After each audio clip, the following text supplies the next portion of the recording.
Right now, we're about 1 week away from the Democratic National Convention in Chicago. This year will be a historic convention for the Democratic Party as Vice President Kamala Harris and her running mate, Minnesota Governor Tim Walz, formally accept the Democratic nomination, marking Harris as the first Black and Indian woman to accept the party's nomination for president. Meanwhile, the convention is preparing for a large amount of Israel-Hamas war protesters. A federal judge is set to make a ruling on Tuesday after months of dispute between the city and groups promising a massive turnout. The groups are pushing back against the route the city is offering for the protest. An attorney for one of those groups expects the turnout to be around 25,000 people.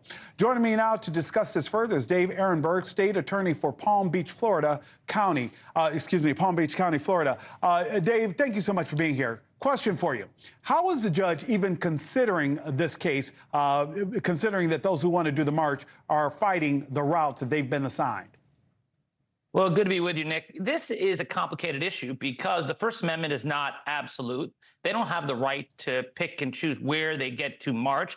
There are safety reasons, security reasons to keep them in a certain area. And although they have a basic First Amendment right to free speech, they don't get to decide the exact location of it. There is a lot of precedent in previous conventions where protesters are confined to certain areas because otherwise it's a security risk. And you've seen with other protests for the pro-Palestinian cause, they have resulted in violence. And that's the last thing that the organizers of the DNC want. So I think the judge is going to come up with an agreement or a ruling here that will preserve the security of the DNC while allowing them to protest, but not where they want to be.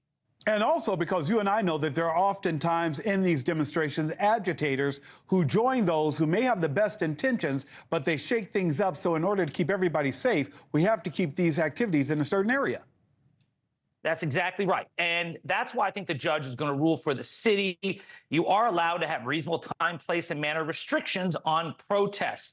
And these folks who want it all, they want to be able to protest where they want, when they want, but it doesn't work like that.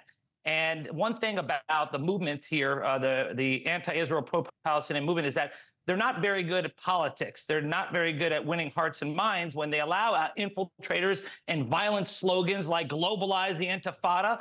So I think the judge will be ruling in the correct way. That's my guess. And I think it'll be good for the protesters, too, because otherwise they just hurt their own cause. And Dave, can I ask you this, too? How much is the specter and history of Chicago and Democratic National Conventions also in the back of mind of city officials? Oh, yeah. You can't forget history. And there they are. There it is on the screen. Now, this was a little bit before I was born, but still, we're all aware of this. We're all aware of this. No one wants this. I mean, that is the last thing the Democrats want. I mean, the Democrats are riding a wave right now. You know, they are having, after 3 really good weeks on the campaign trail, and the last thing they want is signs of violence, of infighting. And so they are going to have heavy security, and I think that the city is going to win when it comes to limiting the access that these protesters have to convention goers. They will be there, but they won't be right next to the arena. And Dave, I'm also expecting there to be increased security around bags and the kind of signs you can have if you're in certain zones because they don't want sticks attached to different signs. But Dave, I want to stay on the security question for you. With a crowd this size, potentially 25,000 protesters, what are the security concerns for a group that size? And do you believe that there will be extra measures taking place? Oh, yes.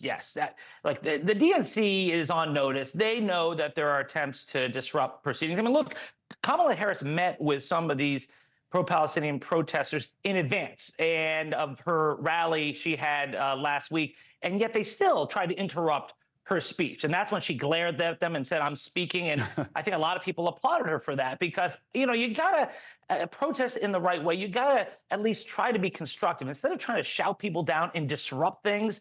And so that's why I think the DNC, the Democratic Party, is going to be ready. They're going to have heavy security. And since they are a private organization, they have the right to take away your sign if they don't like it. First Amendment doesn't mean that the DNC has to allow you to hold up whatever sign you want inside the facility. It doesn't work like that.